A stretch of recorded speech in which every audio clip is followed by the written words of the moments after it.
Hi everyone, we've had some issues with Facebook Live, so we're starting again. It's the May 2018 Facebook Live Learning and Development Roundtable, so please feel free to join us. We're just doing a quick icebreaker. We've got a bunch of folks here with us. Oops, let me just... So here's our room. We're just doing an icebreaker called Would You Rather? And we're going to jump in very, very soon to Fiona's workshop. She's got some very interesting things here. Look at this little gizmo. You get a heads up on anyone else that's in the room.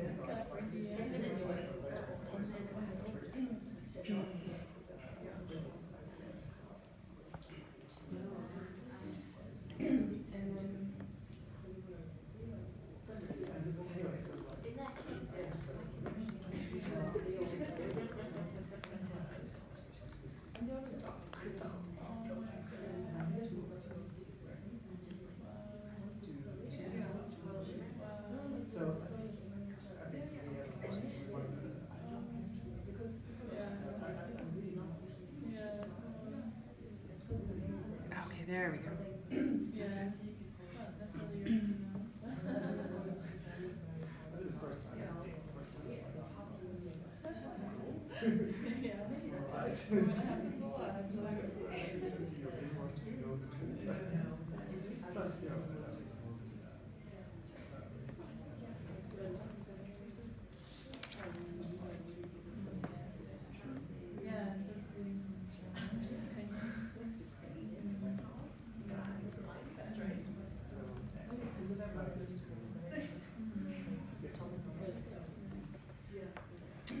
Okay, folks, does this feel like a good place to get back to the large group? Yes.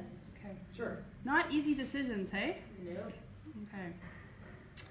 Okay, well, it's hopefully was a good primer for our workshop on decision making. If I can just get you to point that way, Fiona, towards me. Sure. So our practice, because the speakers that we have are so cool and amazing, the pressure for me to introduce them would be too much. I could not handle it. So I asked speakers for about a half a dozen words to describe themselves, and each of these words has a story behind them. So in true fashion, I asked Fiona for hers, and I'm going to read them out to you. They're also up on the screen. And for those online, feel free to participate. If you hear a word that really piques your interest, just say that out loud, and she'll explain about three of these words. So the words are Venezuelan, pottery, twin, Guatemala, Canadian politeness, Quaker, potholes and speed bumps, twit, double-double, cryptic crosswords, travel advisories, and Star Trek. So what's one word there that you are interested in? And I'm going to turn this around in case people online... Most of the Canadians will be able to figure out the double-double. So these are the words. I'm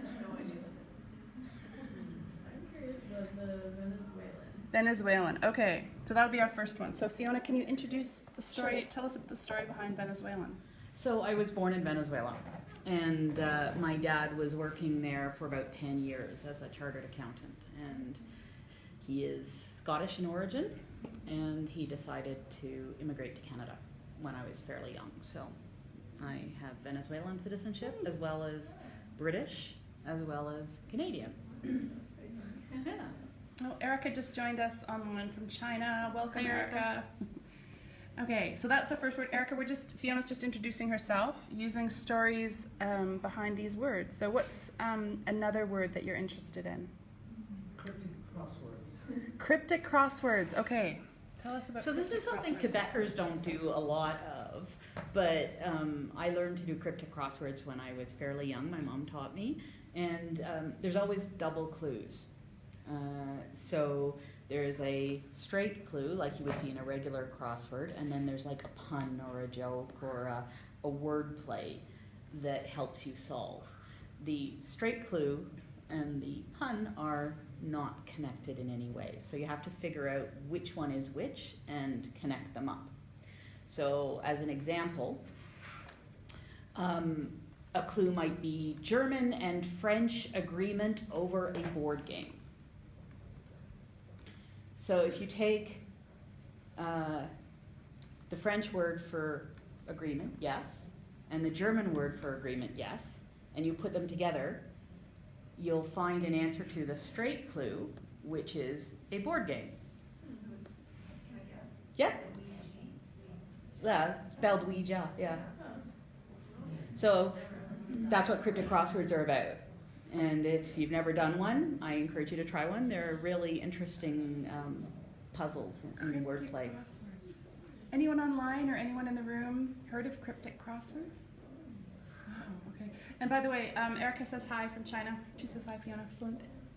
Okay, anyone online or anyone else in the room want one more? Potholes and speed bumps. Okay. Something I'm not going to miss about Nairobi.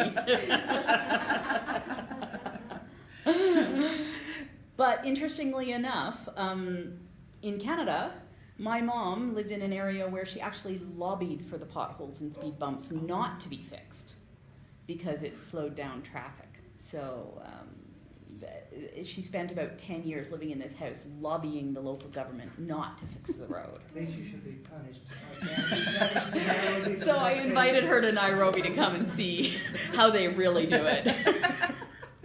So yeah. Okay, great.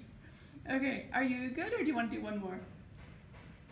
What are the words again? The words are Venezuelan pottery, twin, Guatemala, Canadian politeness, Quaker, twit, double, we did that one, travel advisories, and Star Trek. Quaker. Quaker? Okay, last one, Quaker. I'm a Quaker. And a trekker. And a trekkie. And a trekker. Yeah, I love science fiction movies, but yeah, I'm a Quaker in terms of my faith, and it directs a lot of how I make my decisions in life. So. Which is a wonderful segue. Thank you Yeah. so much for coming, and we're in store for a treat, so take it away. Great. So, just to start us off, can we look at the YouTube? Is that possible? Yep. Oh, YouTube, yeah. So, some of you may be old enough to remember this movie. So I'm just going to quickly put this link. So for folks online, we're about to watch this, It's a very short clip. and I'll also put the screen onto the video too, so you can see. Okay.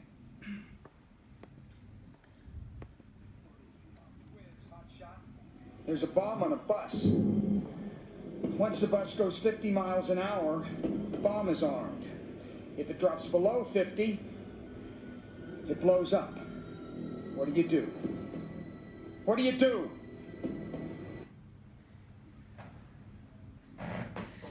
So I don't know how many people recognize that movie, but terrible acting, but a lot of fun to watch.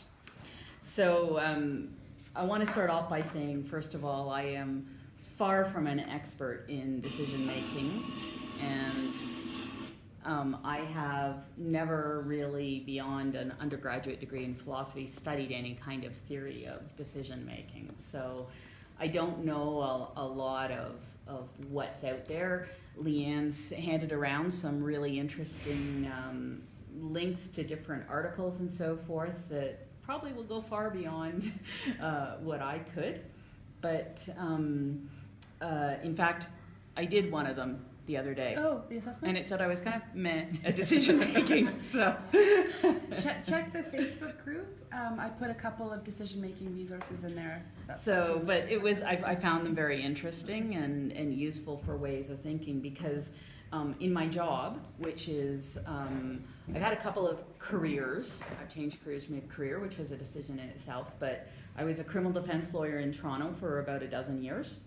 Representing people charged with crimes and giving them advice. And now I work for the federal government of Canada, and I run a team of people providing assistance to Canadians in distress who need federal government services in the East African region. We cover Somalia, South Sudan, Burundi, Rwanda, Uganda, and Kenya. So we provide advice, travel advice in advance of people's travel. We replace passports if they get lost, that kind of stuff. And Provide maple syrup. Sorry? Maple syrup. We do not provide maple syrup to Canadians. My test, just for the Canadians in the room, is always, would this be something you'd ask the federal government if you were back at home to do for you? Right? So yes, you'd ask them to replace your passport, but would you ask them to give you some maple syrup for free? No. So that is my test about what our level of services are usually. But we have quite a few cases of Canadians who get into trouble, sometimes through their own poor decision making and sometimes through no fault of their own. And me and my team provide help. I have an excellent team, and they are currently back at the office working on 4 emergency travel documents to get people home right now, today, who are in distress. So that's sort of the volume of work I do. In any event, we make decisions every day. Perhaps people can suggest some decisions that they've made this morning. Just as a kid, I didn't know whether my child was sick or not this morning, and I really wanted to come here, so I was really hoping he wasn't sick. So he those things. I'm like, I wanted to be ethical and not send him to school if he was. Right. But luckily, he was well enough to go to school. Okay. I determined, and he determined. Great. Some other decisions, be it today or in your life, that are either small decisions like which toothpaste you buy at the store, to big decisions about getting married or deciding to have kids. And we've got 7 folks watching online, so anyone online, if any decision that you made this morning or this evening, whatever time zone you're in? Deciding to drink a coffee before sitting down for an hour. And paper cup or takeaway. In Nairobi, I think every morning you have to take a decision about which route to take. Absolutely. Absolutely. So, I mean, all these decisions, some of them become very automatic. I've actually read that deciding to change your automatic decisions actually improves your brain function. So, for instance, choosing to pick up your toothbrush in the morning with the opposite hand helps, sort of keep your brain active because you're not doing it so automatically. Choosing to do a different route going to work can also do that. So some of those are fairly easy decisions. I know there's discussions about how much decisions we have to make and maybe whether that's a good or a bad thing. But I've got a couple of scenarios that we'll work through, and they're quite difficult. There are no right answers. There is what I want us to focus on is how we arrived at those decisions and think about what kinds of factors we took into account and how we analyzed those factors and weighted those factors.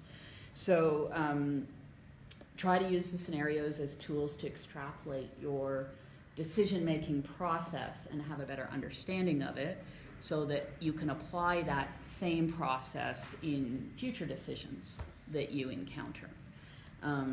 So I wanted to start off by one little small thing. Can we go to the pop quiz number 1 page, the next page? Okay, so I wanted to start off by showing you a little item that I picked up in Rwanda the other day. Okay, and I love show and tell. And I went into the store and I said, "Oh, this is lovely. What is it?" And the guy looked at me like I was a complete idiot. And he said, "Well, of course, it's for," and told me what it was for. Decision making. So, if you had to make a decision about what to use this for, any thoughts? Put different substances in each pot. That's one thing.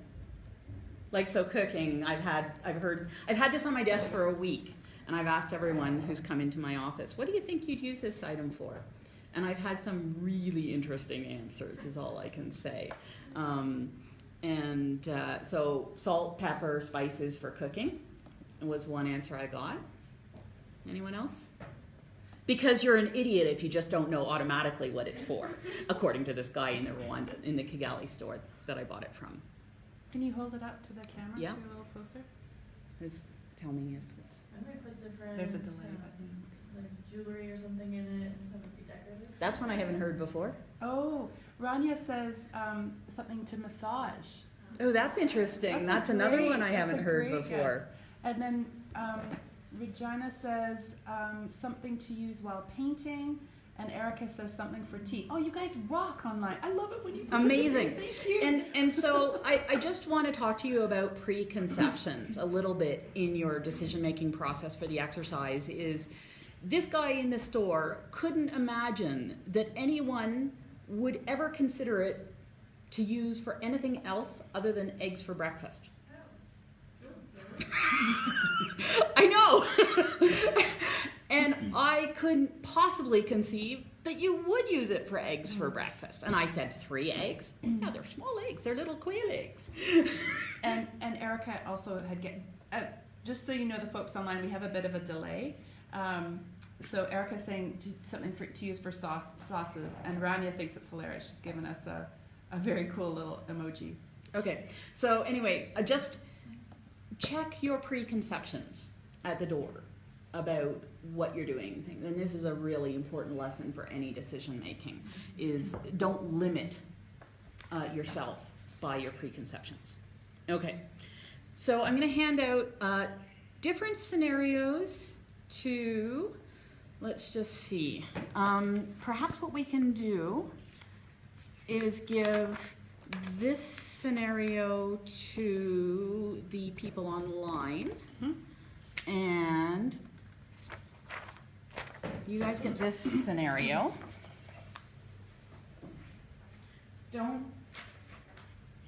They're different scenarios, so don't keep them sort of within your group, and you guys can get, the 4 of you can get this scenario because it's a longer scenario.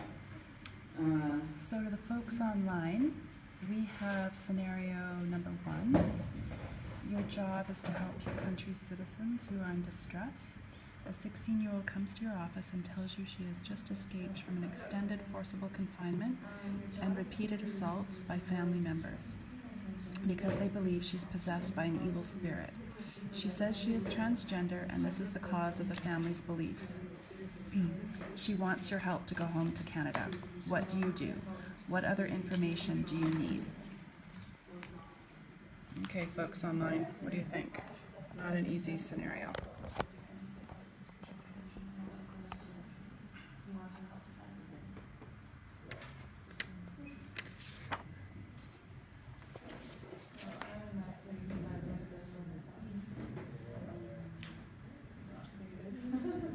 Any ideas? Erica, Rania?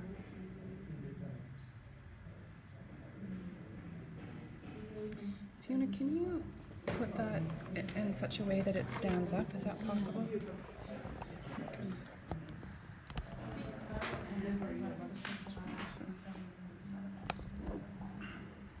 think this will actually, let me just use your, there we go.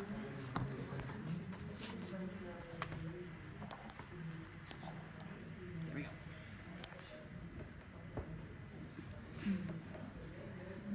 Welcome, Kathy.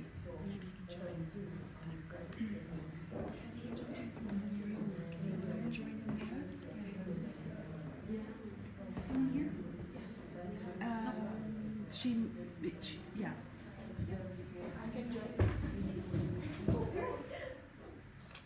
So, Fiona, Erica is saying first calm her and make sure she's safe.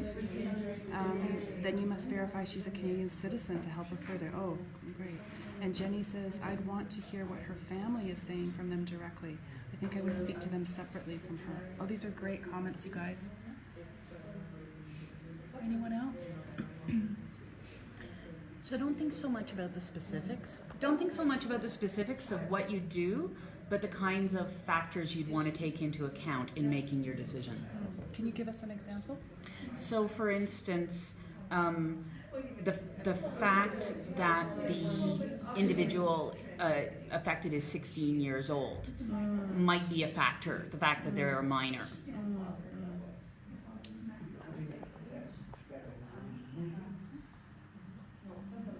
Yeah, Jenny's saying her age is a big factor.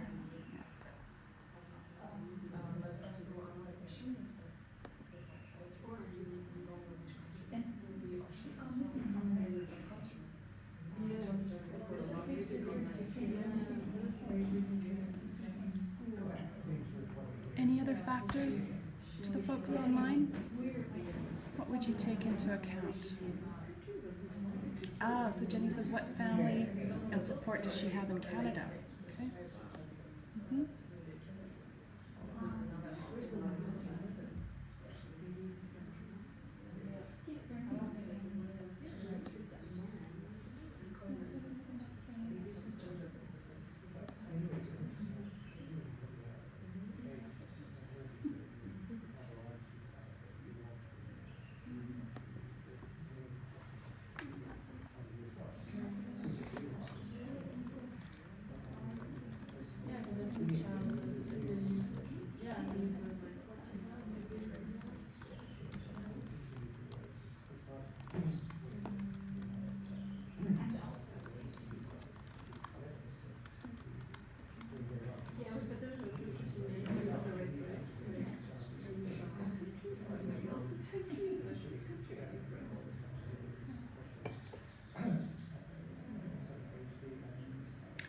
Regina wants to know how long has she suffered? Okay. About a year. Okay. Wow. That's such a good question, Regina. I hadn't realized that I'd made an assumption that this was something super recent. Jenny says, sorry, chatty online. Jenny, absolutely. No, it's awesome. Please, to all the folks online, as many comments as you like. It's so helpful to have your input. She says she would also want to have some more substantial proof on her assaults. Yeah.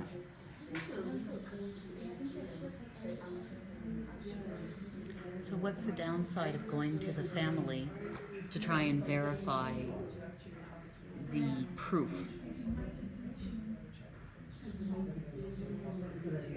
If you go to the family and say, hey, are you beating up your child or torturing them, what will happen?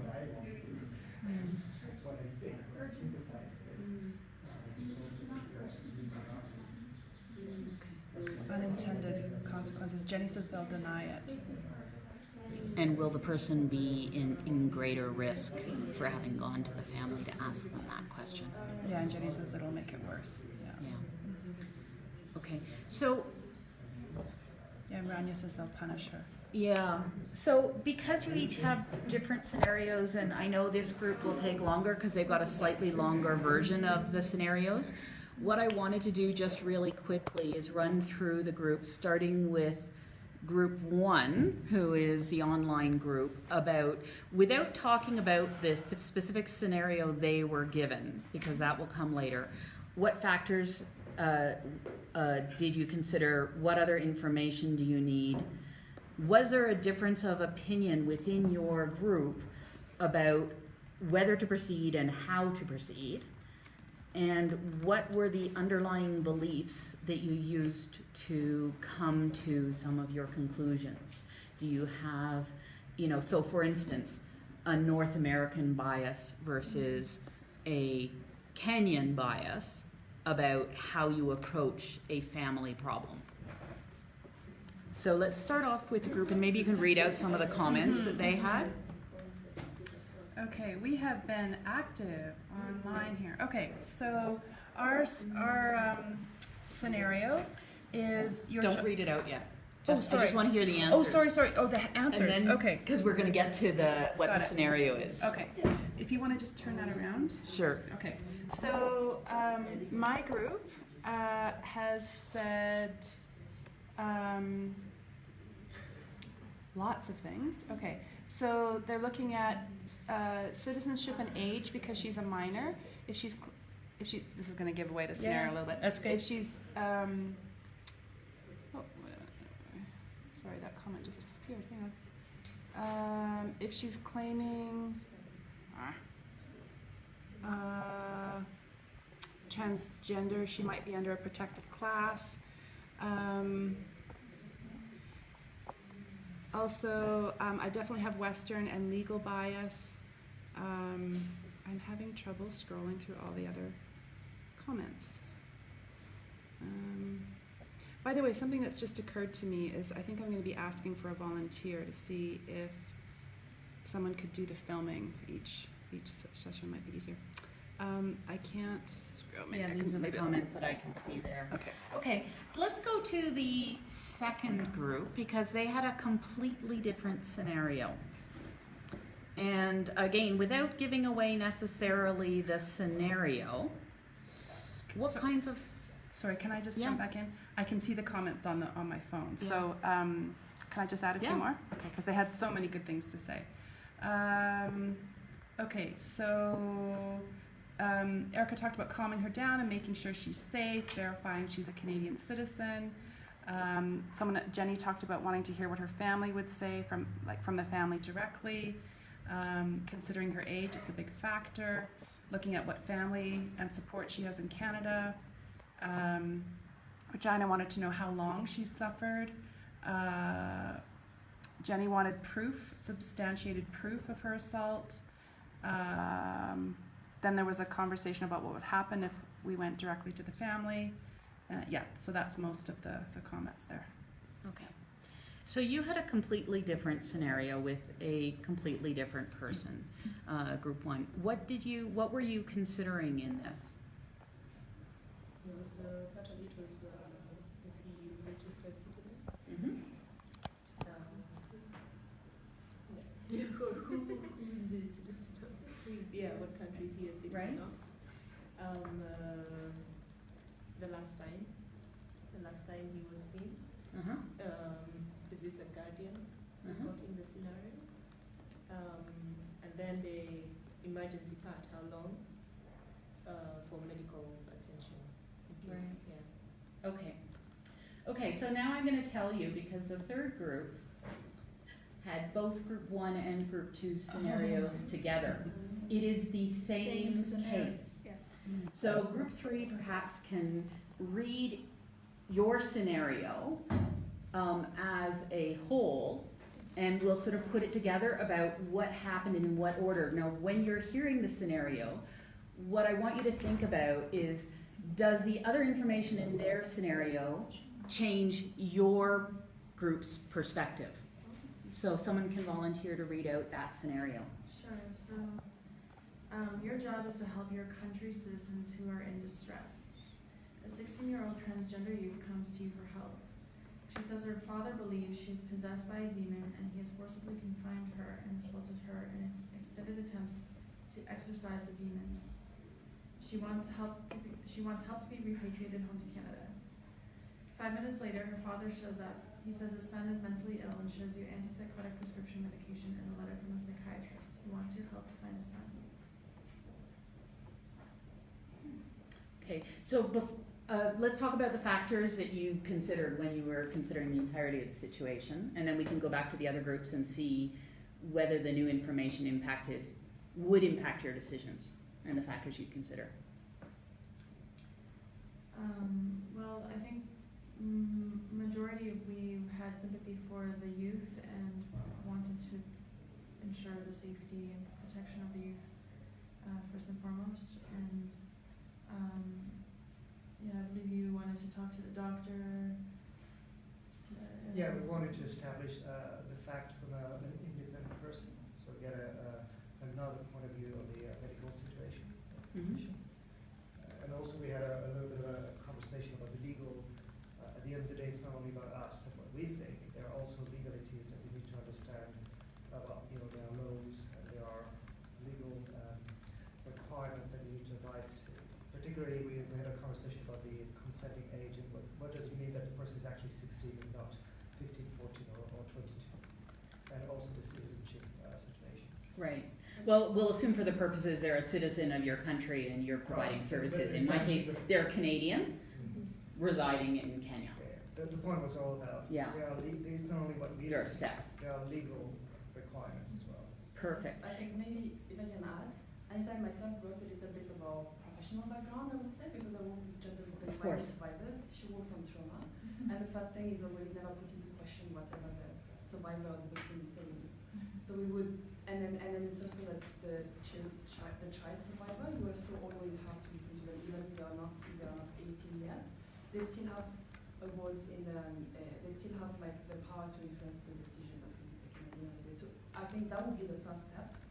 First to talk with the youth again and like to have like a survivor or victim centered approach, and then going all these legal considerations and also maybe getting a second opinion from another psychiatrist, because we don't know if the psychiatrist is from Canada or not, and some countries do not recognize transgender status. So this is also an important factor to consider.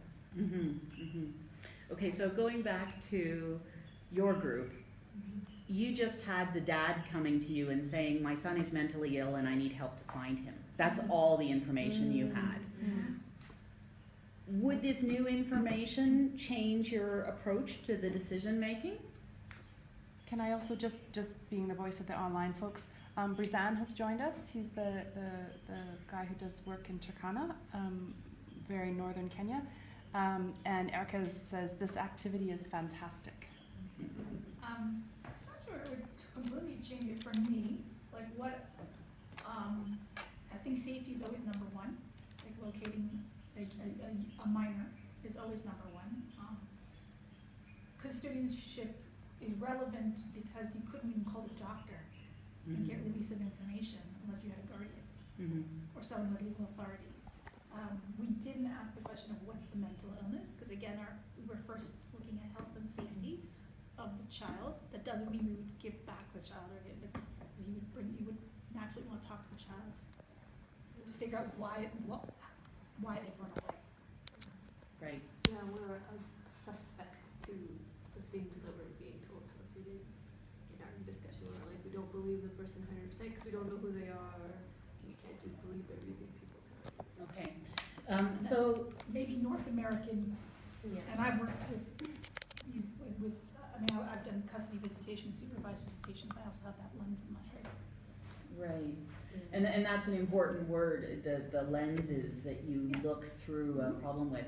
So for your information, And I sorry to cut you off, but I also got to thinking about the Kenyan scenario where you help first, even if you don't have all the facts, or I think because we tend to believe that family, son, father, mother, so outright they've got guardian custody of the child.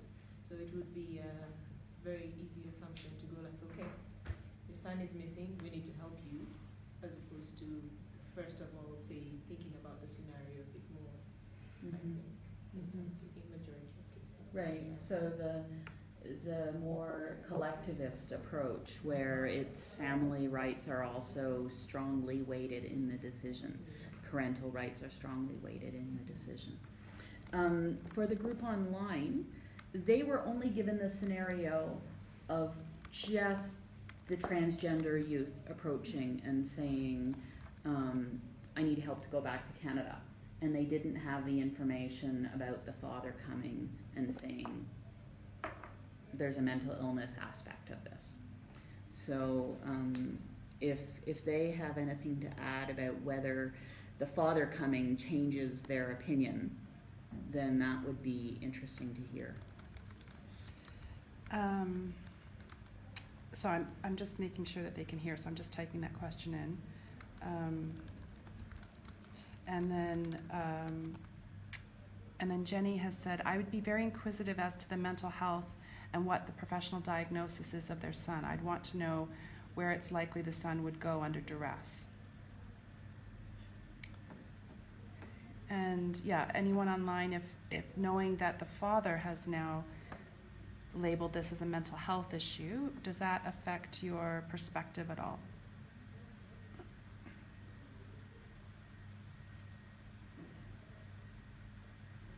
There's a bit of a lag, so Yeah. you can feel free to keep talking if you want. Okay, so when you were considering your how you analyze the factors, did anyone use any kind of systematic approach to how to analyze the factors? So some examples of ones that, you know, we all get taught in, or most of us get taught in high school, is the SWOT, SWOT, strengths, weaknesses, opportunities, threats, would be a way to sort of look at problems. There may be others that you have. I got taught by someone who loved Edward de Bono, and we did the yes, no, po options, which is yes, a positive, no for negative possibilities, and po for possibilities, to be creative and think outside the box. There's a few others there as well. Did anyone kind of have a systematic approach, or you just sort of gathering factors? So I think I used like a framework that I'm familiar with ethics. Mm-hmm. Just like facts, what are the issues, what are the things to consider, like the policies, the values, what are the options? But we didn't get that far, we didn't act. No.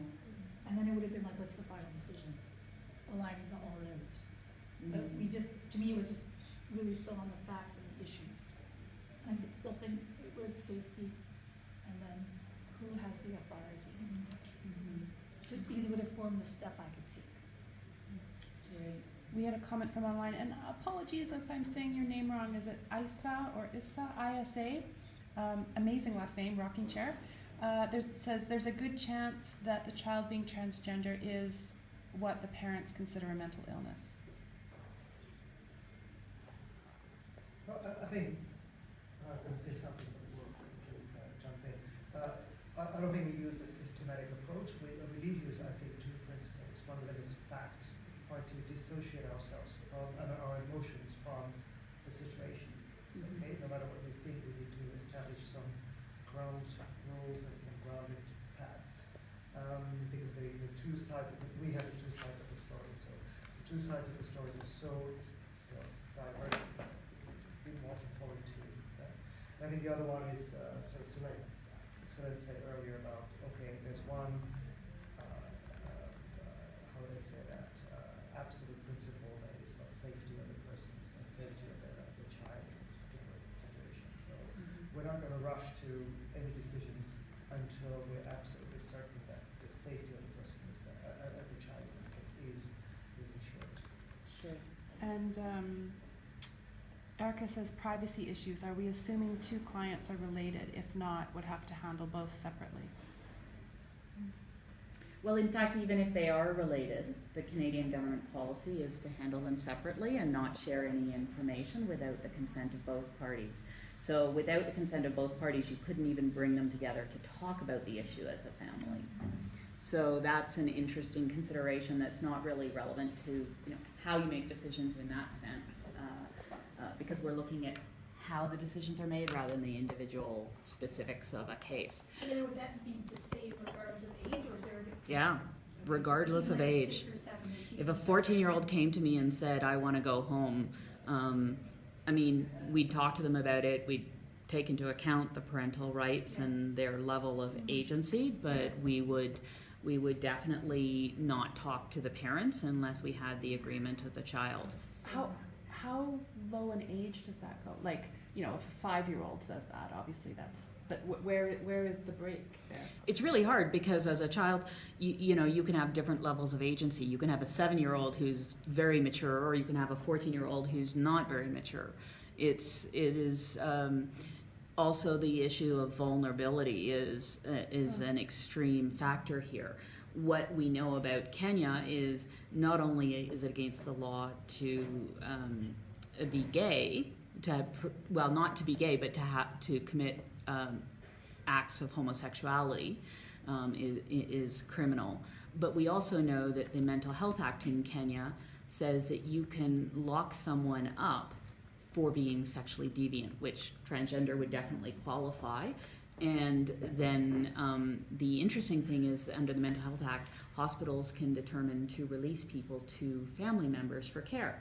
So if I went to the authorities to say, can you assist this youth, she could be locked up in a mental health institute and then released back to the family, who it turned out the allegation was that the dad had hired all these religious, shall I say, officials to pray over this person, poke with sticks, and try and exorcise the demon that the dad believed possessed her.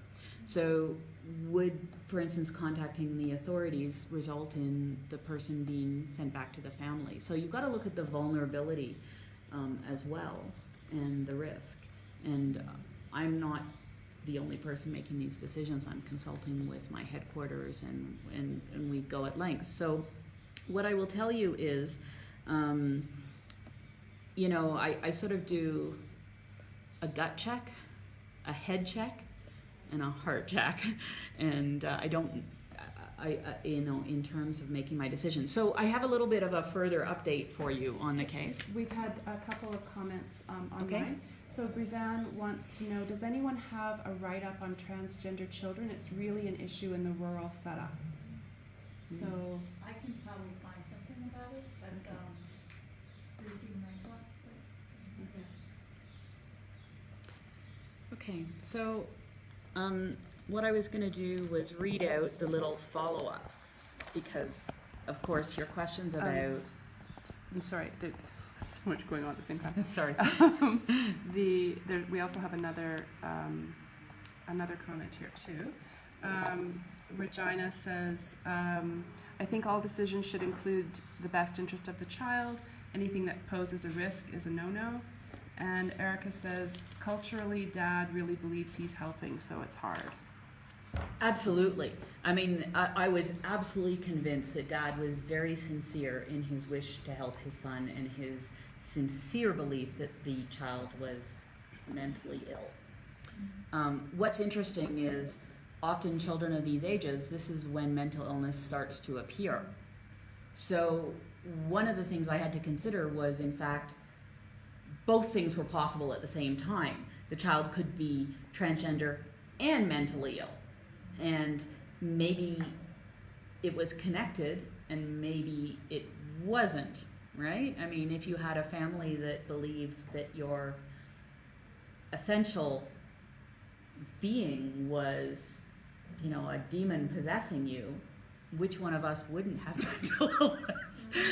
So there was that element too. So in fact, that's what my headquarters asked me to do, was take them to an independent psychiatrist, child psychiatrist, and get an assessment. And Jenny says she likes the gut, head, and heart checks. Yeah. So I'm just going to read out to you part 3 of the scenario. So after taking the 16-year-old to an independent psychiatrist, you confirm that she likely does have a mental illness, which may or may not be related to the fact that she is definitely transgender. However, she is, as an airline standard, fit to be put on a plane to go back to Canada, if that's what our decision is.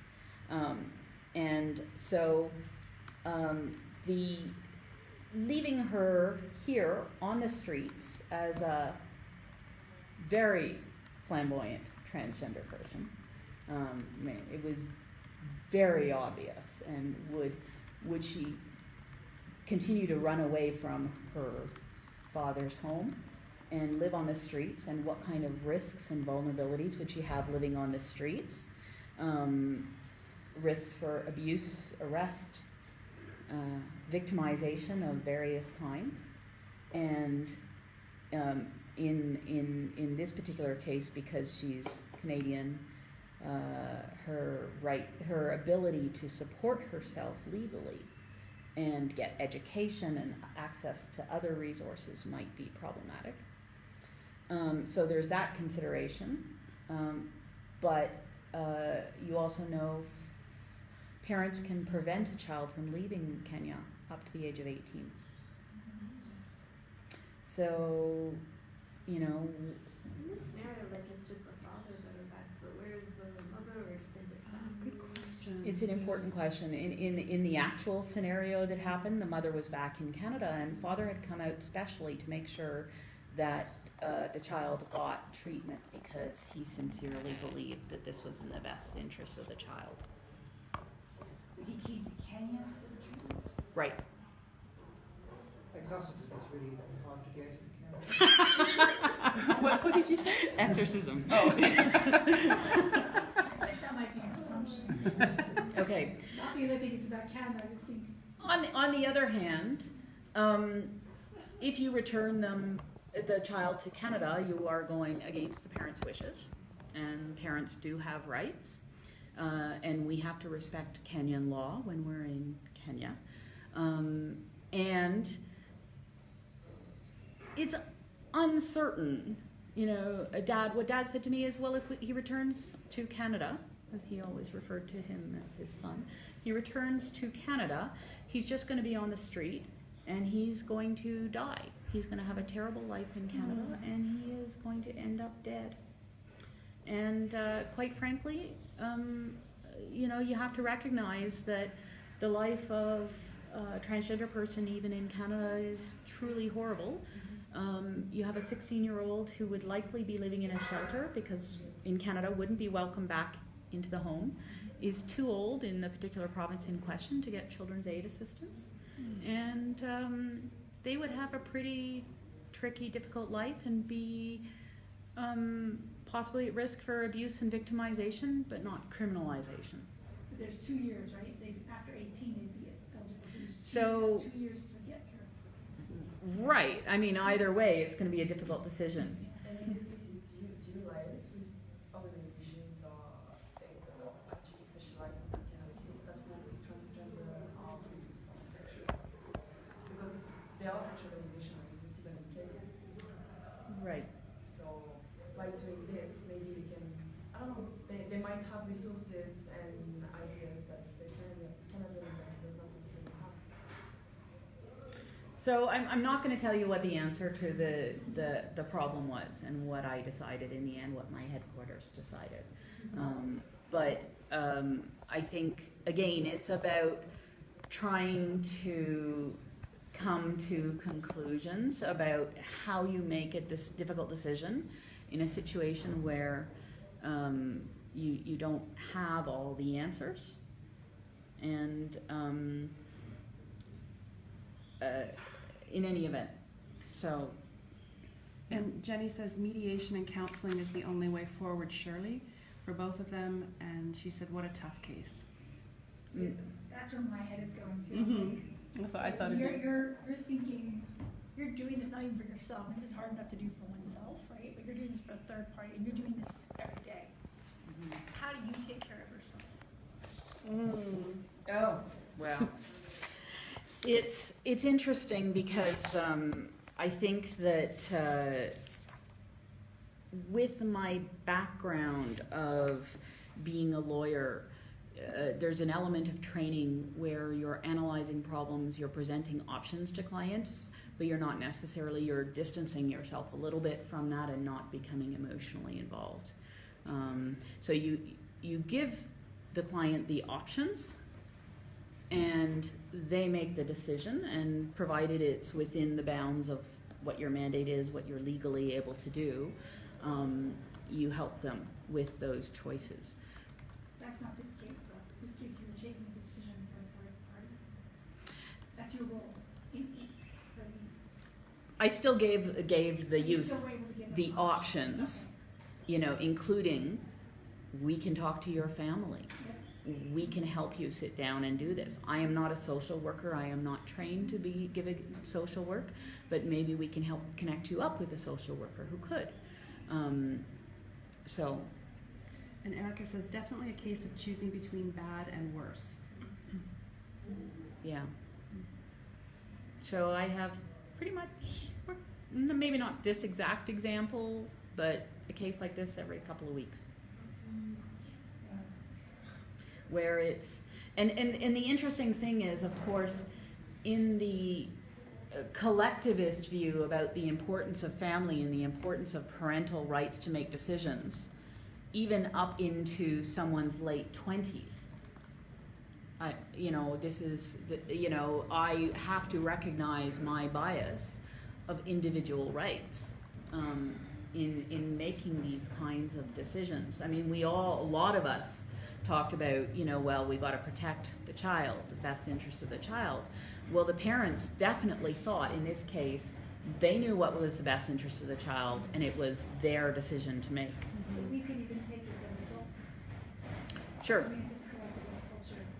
I'm not married, but anytime someone doesn't want to talk to me, they talk to my partner. He doesn't have any legal rights, Yeah. but they would talk and make decisions with him about me.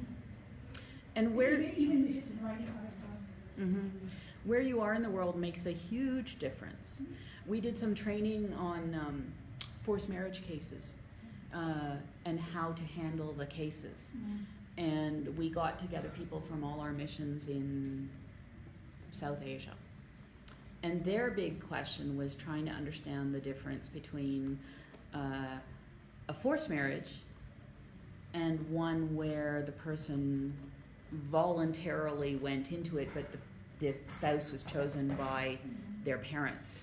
And we had to sort of talk about the continuum of that decision making. And even if you start with the decision making of, yes, I'll marry this person because it's what my parents want and I'm going into it voluntarily, at any point that continuum can change and you can change your mind and it becomes a forced marriage.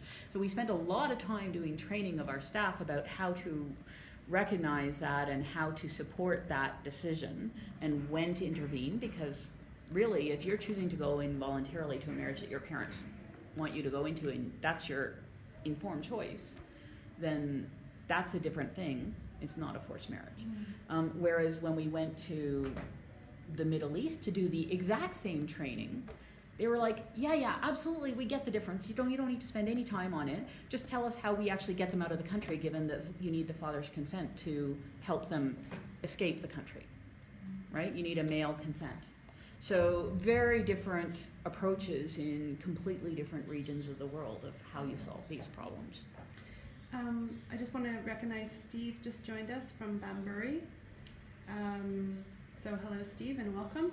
And also, I kind of wanted to swing back to, in your traditional fashion, I think that kind of got swept under the carpet a little bit, the question about the self-care. Yeah. And as a friend, to say, as an observer, she works insane hours, like crazy hours.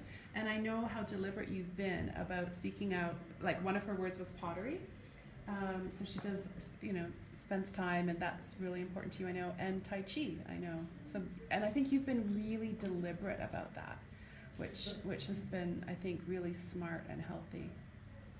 Yeah. And also your relationship with your supervisor has been very strategic, I think, too. Sure. I mean, you need a supportive team. You cannot do this kind of stuff alone.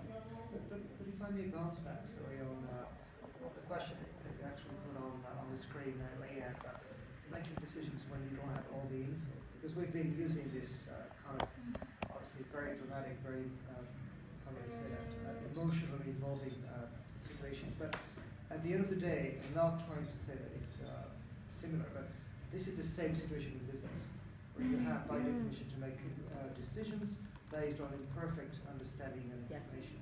And just to take one more dramatic, because the other business, for example, typically, and I've had to be in these situations where, you have to close a factory, and X hundreds of people will lose their jobs.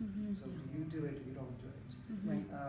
And it's exactly the same fundamental problems that the only solutions, and I think if we try to take the universal learning out of the conversation, is about factualizing the decisions. Because it's too easy to either fall into, if I take this example, corporate, this kind of, I was going to say something horrible, not my decision, power to be told me to do it, therefore I do it, and I'm not responsible. I'm just, doing it, don't ask me. Or getting emotionally involved at the expense typically of, okay, I'm going to save 100 jobs today, and the whole company will tank, and 1,000 people lose their jobs tomorrow. So it's exactly the same problematic of trying to be fact-based, and fact will not make decisions for you, they will inform your decision. But at the end of the day, it is an imperfect world. And at the end of the day, you're just going to have to make a decision, and that's where the guts and the hearts come into play. Yeah. Because I think one also of the brainstorming. misconceived, one of the very, very big, and I've had to do a lot of, unfortunately, hard decisions in my life in that area, which is very different from your area. At the end of the day, one of the big misconceptions is fact will not make decisions for you. It's never easy. It's never clear. Yeah. I don't remember any decision that was absolutely clear. Fact will inform your decision, and indeed I agree with you. Guts is very important. You like Tibono, I'm a Tibono coach. Okay. And the red hat is very, very important at the end. I think, I believe, or I don't. I feel it, or I don't. And it is important in decision making, and indeed your heart. At the end of the day, am I really ready to make that decision? Can I live with myself? And I think it's the same decision for you. Can I live with myself, even if it looks like the right thing to do? Can I live with myself releasing this person out there in the cold world and learning in the newspaper in a week from now that she was found dead in the street of Uganda? Yeah. So I totally agree with that. In fact, I think it's the first thing you have to do if you're a Tibono disciple. You gather the facts in an organized manner. Fact will inform a decision that has to be gut. I feel it, and at the end, the heart has to speak. I think. Right. So I sort of did up a bit of a list of the kinds of things that I think about and just sort of for food for thought. So you've covered a lot of them. Before you switch into that, can I just mention, is that okay? Because I just think it ties in so nicely. So with Fiona's, can you just turn this around? Yeah. With Fiona's workshop in mind, my last blog, which I linked in the Facebook Live, was how your tribal dynamics affects your decision making. And I don't know if you know this guy, Alex, but and I don't know how you say his last name. Sorry, Alex Kakeo. And he did this very short clip on why facts don't convince people. It's really, really good. And it talks about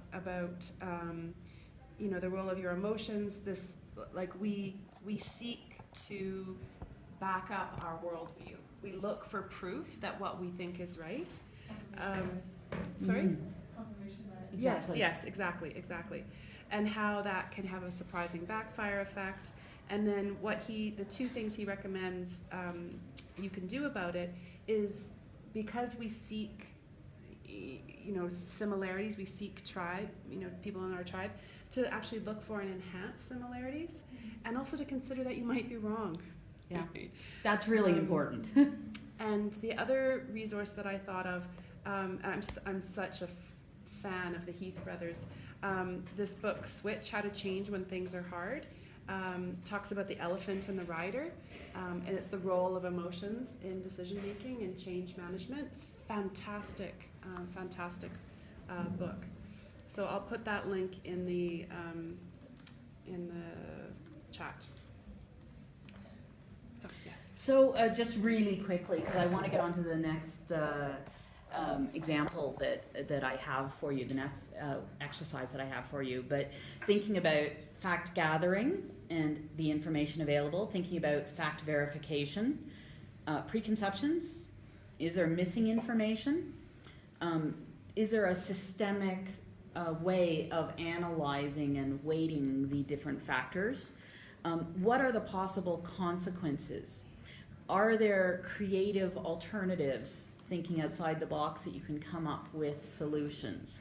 Fiona, sorry, is this on the slide, by the way? It is. Okay. Do you know? It is page 9. Okay. And we'll put this PowerPoint in the resource portal, right? Yeah. Okay. From the legal point of view, we talk often about the subjective, objective considerations. What would a reasonable person do in this situation with that context, right? So in the British legal system, they talk a lot about the man on the Clapham omnibus. What would this man, in his particular circumstances, do in a reasonable way? So I like to think about that, the context of reasonableness based on the personal circumstances. Knowing how your emotions and stressors influence decisions or will affect how stressors and emotions will affect other people's decisions. So does your bias as, for instance, someone who works a lot on gender-based violence impact your emotional decision making, right? The amount of time you have to make a decision makes a huge difference. Also a lot of times making a decision and knowing when you can break the rules or not and how far you're willing to go. You know, so for me, I have had cases where I've said, I'm not sure I agree. Am I prepared to break the rules? Am I prepared to lose my job over this decision? Don't tell my bosses that. But I think your boss knows. It's your boss's boss. You know, and sometimes I go to my boss and say, I want to break this rule. Will you back me on it? You know, and we have a discussion about it. So one of the interesting things, and I saw this yesterday, and I didn't catch where I mean, it's clearly an academic theory, but they talked about A, B, C, and M as your factors. And I can't remember what A stands for, but it was about your gut, your instinct. Does it make sense instinctually as a decision? B, they'd had for books. Does it make logical sense? Does it follow the rules? C was for camera. And that was supposed to be your decision making about what we call in the Canadian government the Globe and Mail test. So the Globe and Mail is a large Canadian paper. And what would this decision look like if it was front page headlines? You know, would people be going, oh my goodness, what is the Canadian government doing now? Or would they be going, yeah, good decision, right? So take in context as an example this case. What if this got to the newspaper and the Canadian public saw that we had made one decision or a different decision, rescuing the kid, abandoning the kid, whatever, what would the Canadian public say? So the sort of camera test. And the last one is mirror, which is what you alluded to, which is, can you live with yourself? Can you live with your decision at the end of the day? Can you look at your face in the mirror and come to terms with your decision? But I just want to, and I know we need to move forward, but I think the last part, which is about dealing with yourself, if you talk about tough decisions, we're not talking about day-to-day decisions here. We're talking about difficult decisions where there is likely not to be an answer, obvious solutions or cheap choice. For me, my experience of it is really, and looking back at the decisions I've made, the right ones and the wrong ones with insight, it's absolutely vital when you go to a situation like that where it is difficult and there are no obvious choices. At the end of the day, for me, the hard factor is the driver. Because at the end of the day, you need to be able to live with it. And because nobody can ever tell you, oh, but obviously you have to do this, because it wasn't obvious. And as long as you've done the fact thing and the gut thing before, it's clear to you that, okay, it is not obvious. Then you have to take responsibility. Because if you look in hindsight, and I don't want to take any dramatic historical example here, but at the end of the day, if you're able to say, let's look at it the other way around. If you're able to say, yeah, I made that decision, and I can live with it, I take responsibility for it because I can live with it. Nobody else can tell you that this was the wrong decision. Yeah, that becomes quite a bit more complex when you are personally impacted by the decision. So, for instance, if I knew that making what I deemed to be the right moral decision would have me lose my job. It's one thing if I'm just deciding for myself, but what if I'm deciding for the fact that I have a spouse and I have kids to put through university and I have other people relying on me and those kinds of things. And I have to say it's much easier to make a decision if you actually like the Canadian in question. If you what? If you like the Canadian, if you like the client, if they're appreciative of your help, but you know, it was the Canadian politeness comment was part of this. There's a rumor that Canadians are very polite. not so true. And always, and sometimes they're quite difficult to help and quite unappreciative of any efforts, and that makes a difference too in your decision making. And you try not to, but it does. However, I mean, I totally agree with you. I mean, that's part of emotions. We're not robots. But to come back to your point, I've had to make decisions like that. Mm-hmm. The factory thing, these are decisions I have to make. And indeed, it came to not knowing in advance that if I make the decision not to follow my instructions, which are to close this factory, I might lose my job. Yeah. And that was a very, very direct, clear Consequence, with all the things that you mentioned. I've got 3 kids and the whole thing. So, but I think at the end of the day, as long as that's part of the fact gathering thing. If I make that decision, one consequence may be that it's one of the factors, okay? Or 2,000 people may starve to death, right? As long as, again, you follow your hard thing and say, okay, I accept the possibility that I may lose my job, but I can live with that and tell my kids about that. I cannot live with the alternative. Therefore, that is the decision. I have a more technical question, because when you were talking earlier, you were talking about you were saying like to go by your Kenyan laws. So then if there are Canadian citizens and then the Canadian laws say something different, and you go ahead like following other dispositions that in the Canadian law, can you get in trouble, or is there something that can happen in Kenya or in any other country if you have broken the laws there? So basically, diplomats have an agreement that they will respect the laws of the country they're in, and if you chose not to, then you have diplomatic immunity, but you could be kicked out of the country, which would obviously impact your job and your ability to assist other Canadians.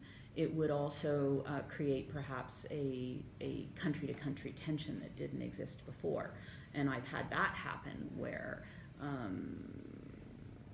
we've made certain decisions regarding a certain Canadian citizen, and it hasn't always gone over well with the local authorities in the particular country where I was posted. And myself and the ambassador, definitely heard about it from that local authority, that they did not appreciate our decision. Let me push it even a bit further. What if the laws of the country where you are in contradiction with the conventions that they have ratified? Yeah. Because we say the international norms are supposed to be stronger than even the national norms. So can you play? Do you sometimes like refer to international norms or use that kind of things that you ratify, for example, the Convention on the Rights of the Child, and your laws are not in equation with this?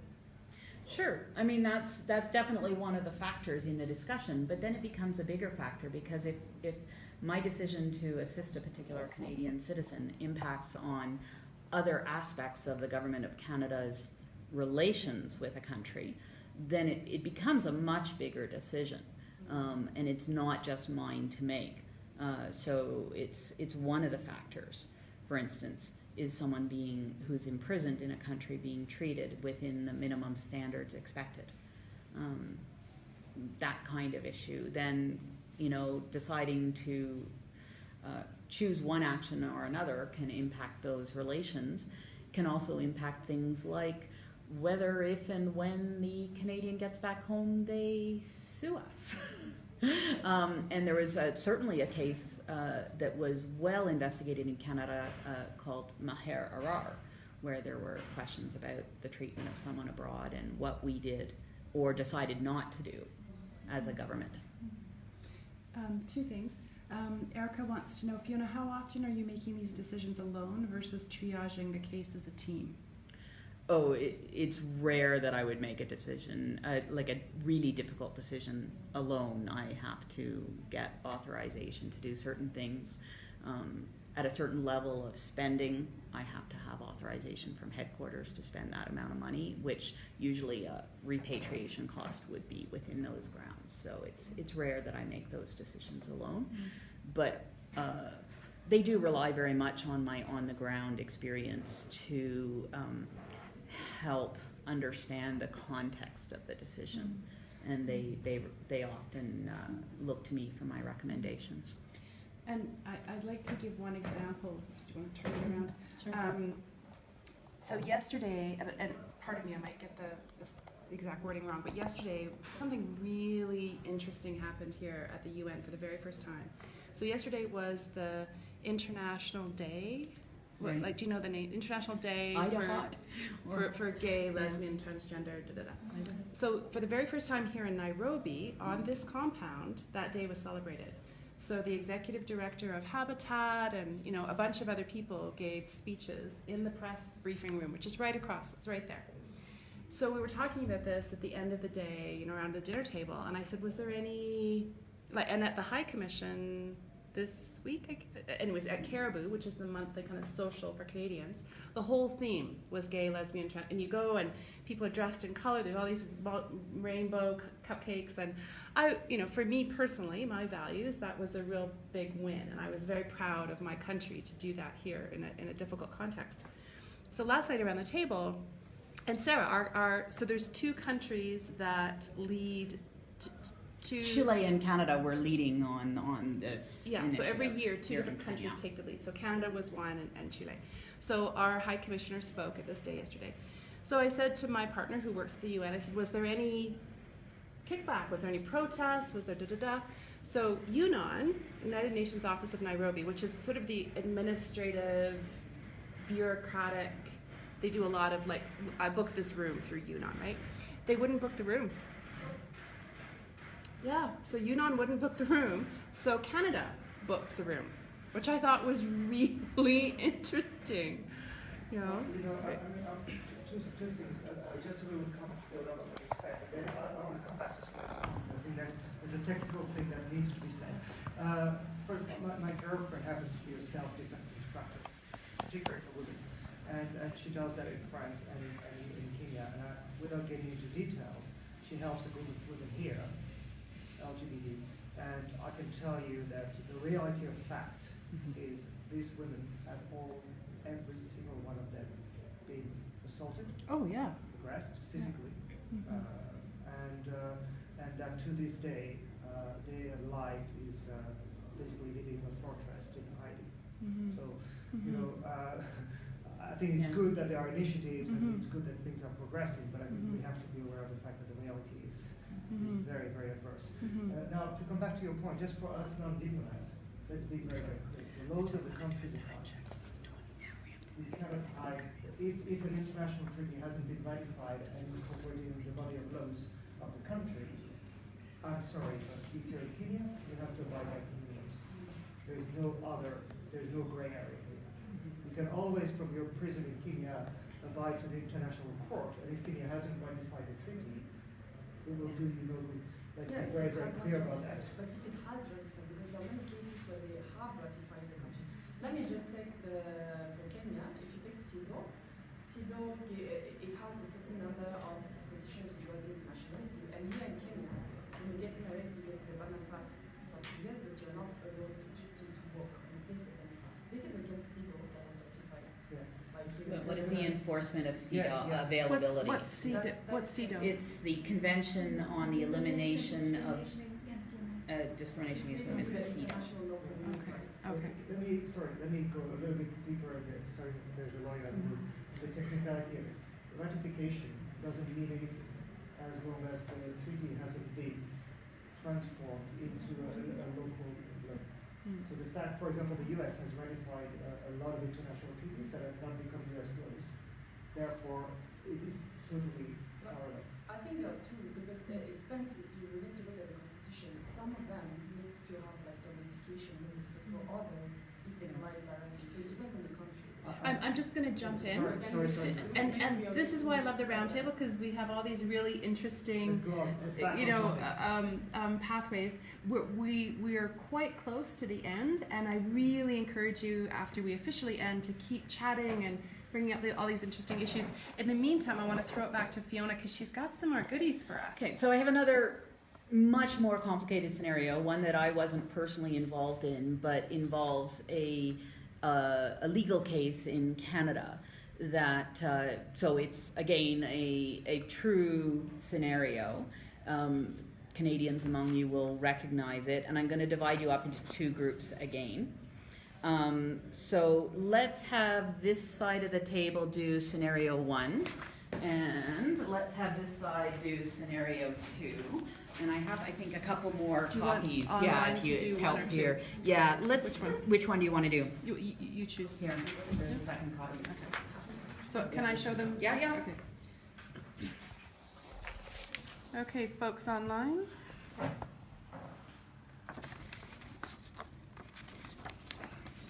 Sorted for you in a sec here. Can you just help me? Yeah.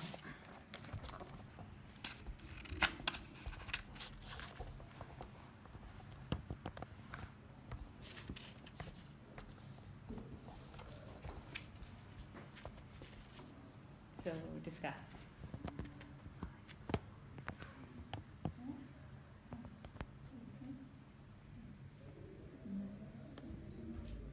Actually, very good.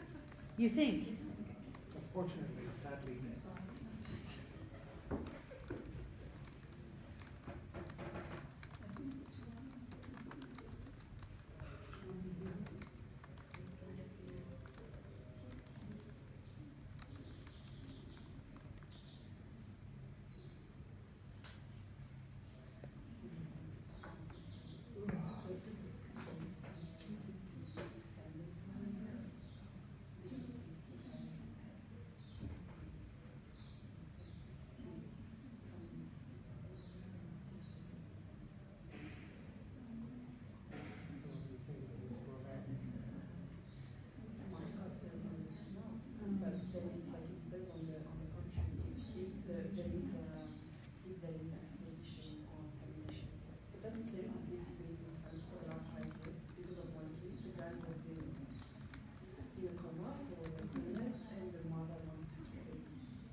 But do you agree that you're a jury? And when you're sworn in as a jury, you have to swear an oath, and you have to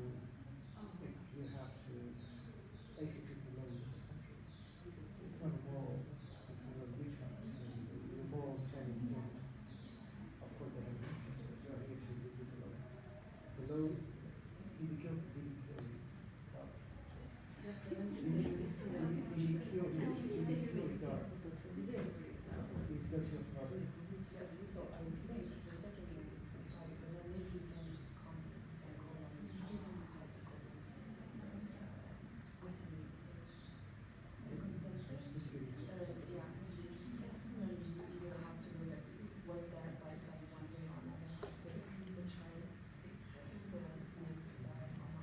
Yeah, we don't know that.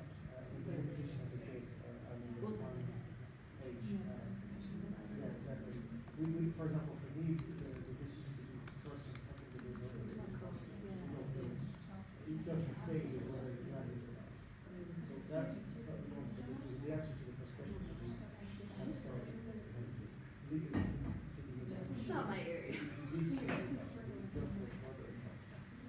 I agree, but then in the context I would try to get as many information as possible to try to make it to write the sentence and then to see if it, and I think the actually something I would definitely need to us if that's where the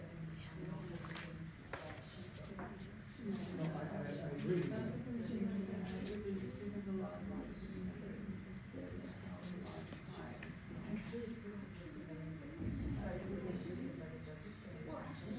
Yeah, because you could say, oh, you should be sentenced for 25 years, blah, blah, blah. It's like, you know, just like that's what the law says. Jenny and Erica have commented There's some on this. wiggle room, and there's some way in terms of her, so I could sway that, I think it's. No, I agree with you, but I was just reacting to the one side. And I wonder if it's like the last scenario where we had. Based on based on the side, as far as I'm concerned, this sadly say, and based on the solution that is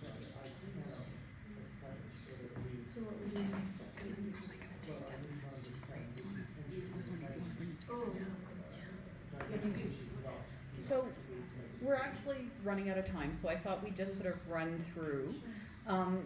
Group 1, can you read out your scenario and tell us your thoughts? And Group 1 also included the people online. So. Okay, so you are a married farmer with 4 kids. You are a good husband and a loving parent. Your 13-year-old daughter, Tracy, has mental and physical disabilities. She has little or no voluntary control of her muscles, wears diapers, and cannot walk or talk. By all accounts, even though the care given by you and your wife is excellent and having access to free medical care, Tracy is still in constant pain. Your child's prognosis is not good in the long term. The only thing that will relieve the pain will be a series of surgeries that will be very painful in themselves and only temporarily relieve the issue. You know what the surgeries will be like, as your daughter has already been through several of them. What are your options? So, as a loving parent, Do nothing? For the surgeries, or Yeah. or the reality that happened. Just do nothing, go through the surgeries since it's free medical care. And if you can, then go drastic. drastic meaning? Well, we know the results of this one, so it was none of the two. She knew the results. Okay, yeah. We guessed based on the fact pattern. And the folks online, Erica said, I'd consider what effects would be on my family, how much pain Tracy has and what she wants to do, if she can communicate through signs or other means, what doctors think, what we can afford, needs of other 4 kids and spouse. Jenny said the most important thing is to keep Tracy as comfortable as possible. It sounds like the surgeries will not be worth the pain.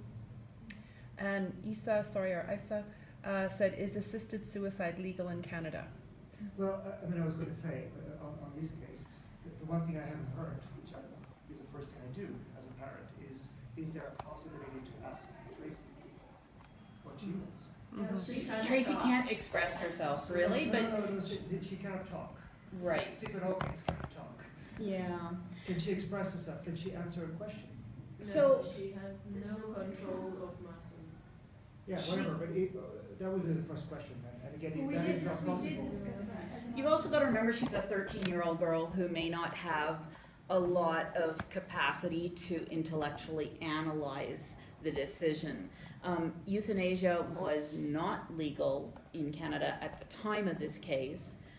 It has subsequently become legal, but it has not become legal for like a parent to decide for a child. You can decide for yourself if a panel of doctors assesses that you are capable of making that decision, but you can't decide on behalf of another person.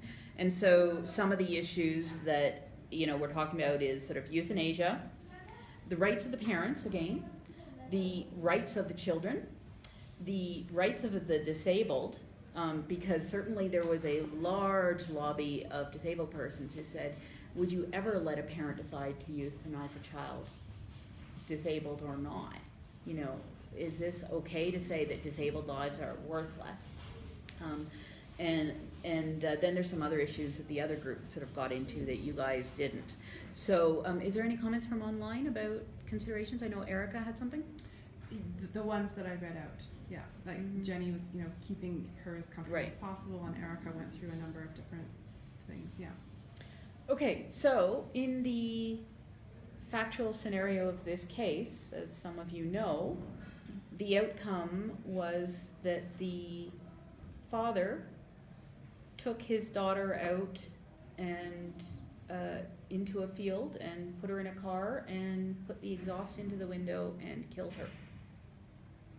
So, can you read in you don't need to read in the whole facts of but your decision-making perspective is that of? Yeah, so first-degree murder, planned and deliberate killing, carries a mandatory penalty of life in prison with possibility of parole after 25 years in jail. Second-degree murder, not planned but intentional killing, carries a penalty of life in prison, but there's a possibility of parole after 10 years. Do you find him guilty? If so, what should the sentence be? So your role is the jury in deciding the case, the criminal charges against this person. And what were your considerations here? Well, I guess the first consideration to answer the first question, but that's easier, I guess, is, well, there's a law. So we have to first of all decide, according to the laws of Canada at the time, is this person guilty? Now he's admitted to killing his daughter. Therefore, I can safely say that we came to the conclusion that yes, we find him guilty. He did kill his daughter. We may have moral, thought about whether that's he did the right thing or not the right thing, but he's guilty of murder. Now, I think I won't say for myself, but I think that we kind of come to that conclusion that the first or second degree murder, we don't have enough information. And what we're lacking here is, the difference is clearly from a pure legal point of view, the intention to plan or not. And I don't think we have enough information here to decide whether. Well, knowing Knowing now that he went out, drove out into a field with his daughter, put the exhaust pipe into the car. That was not in the case. Yeah, no, of course not. Yeah. So now then of course that opens a conversation which is for me an extra jury-show conversation about morality versus law. So as a jury, are we here to express our moral point of view, which Seven Angry Men, I think everybody's probably seen the movie, but at the end of the day, personally, my personal opinion is, unfortunately, sadly, when you're become a jury, you have to swear an oath to execute the laws of the country. So unfortunately, that poor man is guilty of first-degree murder. Although I, as a parent, I have a lot of moral considerations for that, but. Well, we talked about also like finding loopholes or ways to minimize a sentence or to, take that into consideration because there's context to this case. It's not just a first-degree murder in the way that the law is meant to be executed. There is also the jurisprudence to take and the customary, well, at least the jurisprudence to take in consideration, and even if there has not been a case before, you can think, yes, you need to apply the law, but we're not robots, and the judges have the power also to do some jurisprudence, and maybe you can apply this. So yes, you will be guilty, but then you will look for mitigating things, but I think, and I agree with Chris in the first place, that it's still possible. It would be very interesting to dig in a bit further on did Tracy express that, because then even the medical people, the medical staff can say no, there was no way she can communicate, but then the parents on the every day, maybe there was a way that they created the daughter was somehow communicating with the parents. I mean, there is only a certain, science can only be here to a certain extent, but then when people build relationships, even if it's with a disabled person, when you have like a personal relationship, there is a trust, and that disabled person is looking at you, like knowing you and following you. So maybe there is a way she could have expressed it, and I think this is something we should really look into. But this is again because I'm looking at my background and where I work, and we really have like a people-centered approach. So what Tracy's choice was is very important. It's funny to see that in both cases, we don't talk at all about how Tracy felt, and if she was in pain, but what she was thinking, or how she would express herself. Erica said, interesting idea of noble suffering versus mercy killing. And Jenny said, the law is black and white, but what considerations would be given to the father's devastating pain at seeing his daughter suffer like this? I think for me, there are two things here. To try to move out of the example and more to the decision, yeah. First of all, again, for me, in a very peculiar context of a jury, we're not here to make the law, we're here to execute the law. What I think about the law is a different thing. And in this particular case, I disagree with the law. But if I'm a jury and I've taken a law, I have to respect it. Which leads me to more, let's say, day-to-day situations for us who are not juries, that, in the context of a non-legal situation, like a business situation, for me, it's a clear situation, or I will opt out. I refuse to do that because I disagree with the rules, and I refuse to apply the rules because I fundamentally disagree with the rules. But if I don't do that, then I have to abide by the rules. It's exactly the same if I go back to the example before. If you ask me to make a decision in accordance with rules that I disapprove, I can't opt out and say I refuse because I disagree with the rules. But if I stay, I have to abide by the rules. Well, there are Juries consequences also to opting out. Definitely, but here's a bit different because as a jury, you can't really say, I don't want to apply the law again, I've taken the notes.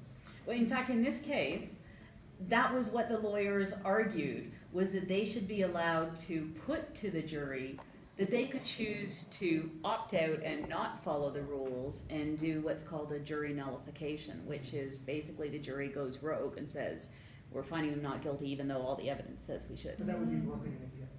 Well, but that was one of the things, and one of the grounds of appeal in the case was we should have been allowed to put to the jury that they had this option of totally ignoring the rules.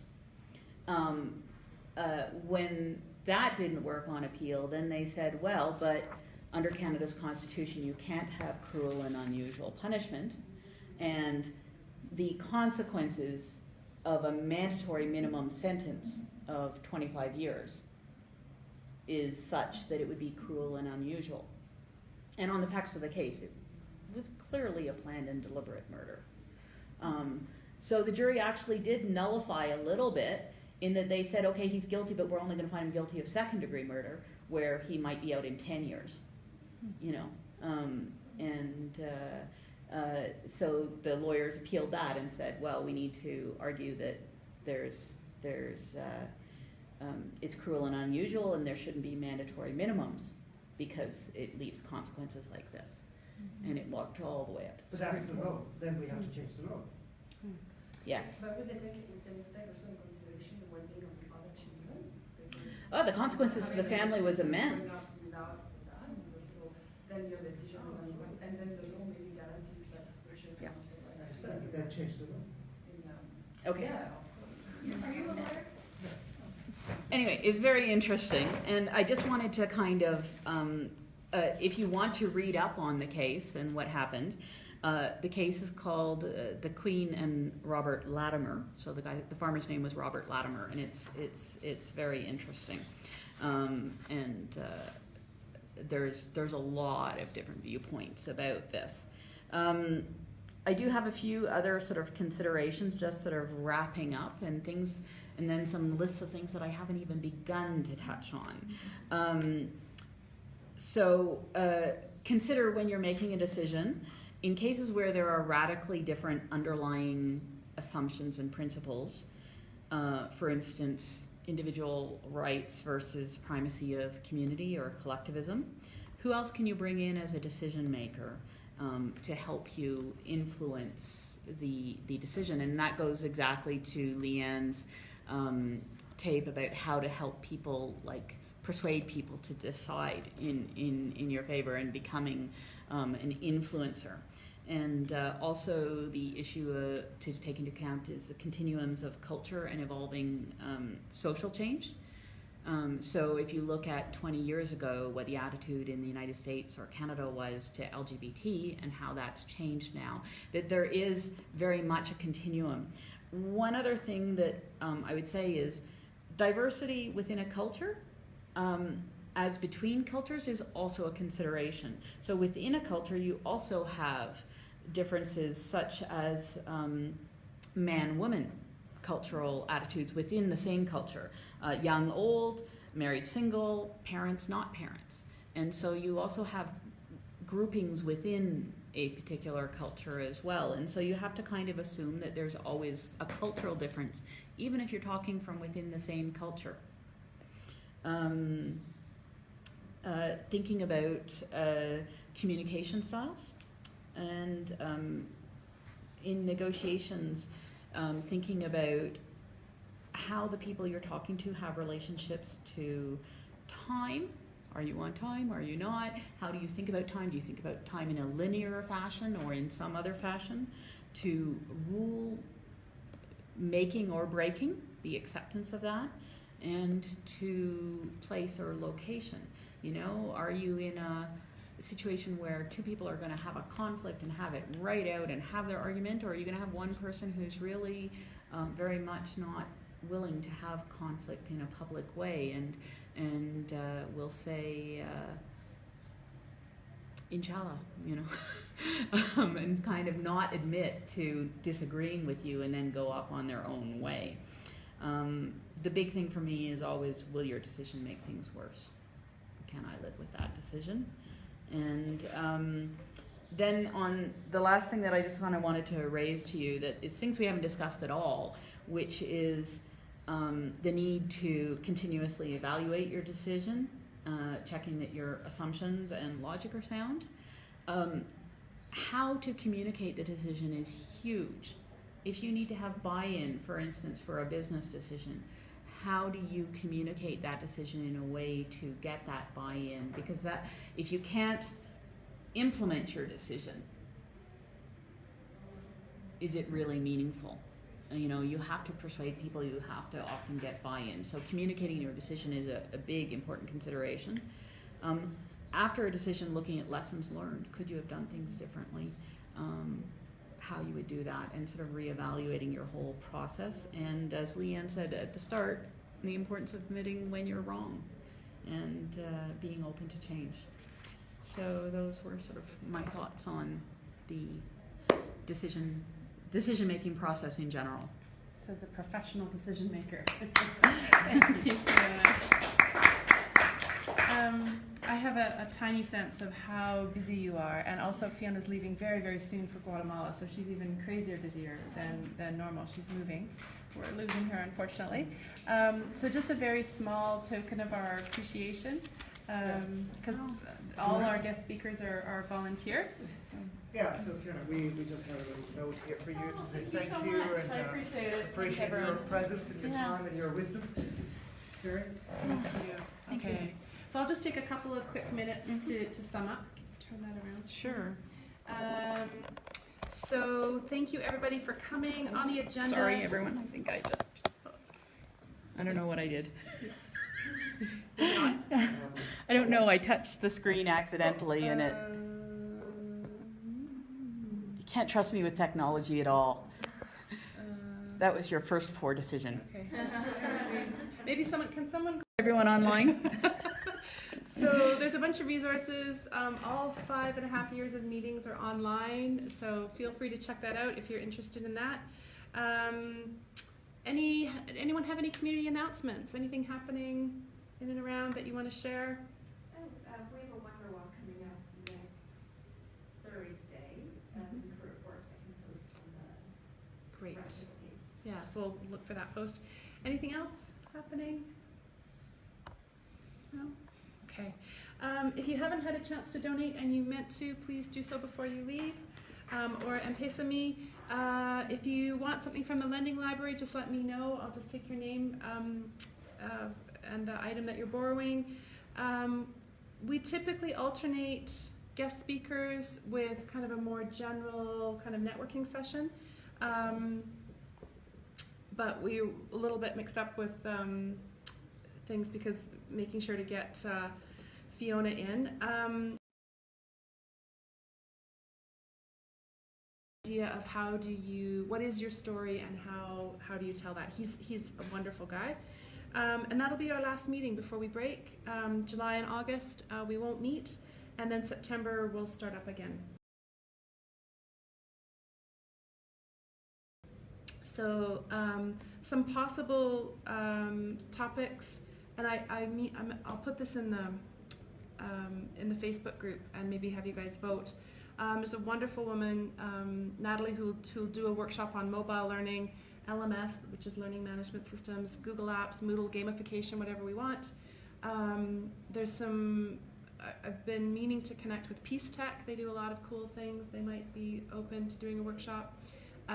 Excel, I know that there's a Excel wizard on this compound.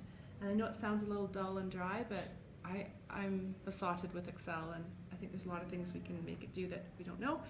And I know Chris has also offered to do a workshop, so we're going to be talking a little bit more about that. If you have any other ideas, if there's topics that you want, please, or guest speakers that you want to suggest, please let me know. And that's all she wrote. So thank you, everyone. Thanks for coming. Make sure you keep your badges. Security will get anxious if they don't see a badge on you. And if this is on the cusp of your weekend, happy weekend. Thanks everyone online for participating. We really appreciate your time.